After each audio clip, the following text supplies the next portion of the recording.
Assalamualaikum warahmatullahi wabarakatuh. Salam sejahtera bagi kita semuanya. Om Swastiastu, Namo Buddhaya, salam kebajikan. Oke, masuk. Sang penerus Jokowi. Itu yang akan kita bahas. Karena apa? Karena Jokowi nggak mungkin jadi presiden sampai 3 periode. Ya elah, capek kali sob dihujat-hujat sama haters selama 10 tahun. Udah saatnya nih, kita memilih sosok lain untuk dihujat. Enggak, bukan. Pastinya untuk meneruskan apa yang telah Pak Jokowi kerjakan selama inilah. Pastinya kita harus paham dulu dong dengan sosok Jokowinya. Jokowi itu apa sih? Keberlanjutan pembangunan, kemajuan ekonomi, infrastruktur, persiapan menuju persaingan global. Itu baru Jokowi. Nah, kira-kira siapa yang pantas jadi penerusnya ya? Coba deh bayangin, kalau direktur sebuah perusahaan pensiun, siapa yang jadi penerusnya? Pastinya salah satu bawahannya yang berprestasi dong, yang kerja bareng, tahu visi misi perusahaan. Jadi kesimpulannya, penerus Jokowi ini harus orang-orang yang terpercaya, yang pernah bekerja sama dalam membangun bangsa ini, orang-orang yang loyal dari awal dan mengerti visi misi Jokowi dalam memajukan negeri ini. Siapa lagi kalau bukan menteri-menteri terbaik pilihannya? Oke, kita dapat satu klaster calon penerus. Jadi khusus kali ini kita bahas calon penerus Jokowi dari klaster para menteri. Siapa saja mereka? Jeng. Menegangkan nggak? Enggak ya? Ya udahlah, nggak apa-apa. BTW, untuk jadi penerus Jokowi tentunya harus punya modal dong. Ini tuh calon kepala negara loh, bukan kepala charger. So pastinya harus punya modal lah, kayak modal kekuatan politik, ekonomi, dan popularitas. Nah, mari kita ulas siapa saja menteri-menteri Jokowi yang punya potensi-potensi tersebut. Yang pertama, ada Airlangga Hartarto.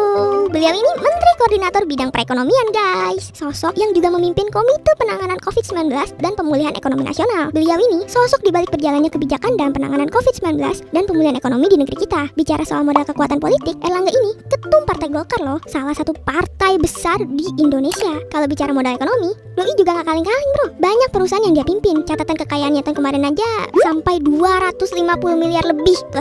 Nah, kalau bicara soal modal popularitas, beliau memang masih minim sih. Mungkin karena kurang suka narsis kali ya. Tapi, nama Airlangga Hartarto mulai dikenal banyak orang loh akhir-akhir ini karena sukses mengaplikasikan Undang-Undang Cipta Kerja demi memulihkan ekonomi negara kita.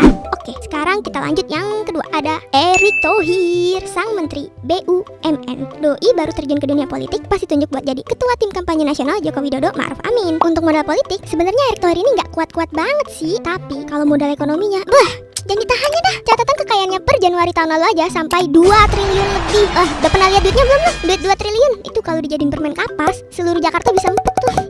Oke, sekarang yang terakhir ada Ibu Sri Mulyani, Menteri Keuangan Indonesia.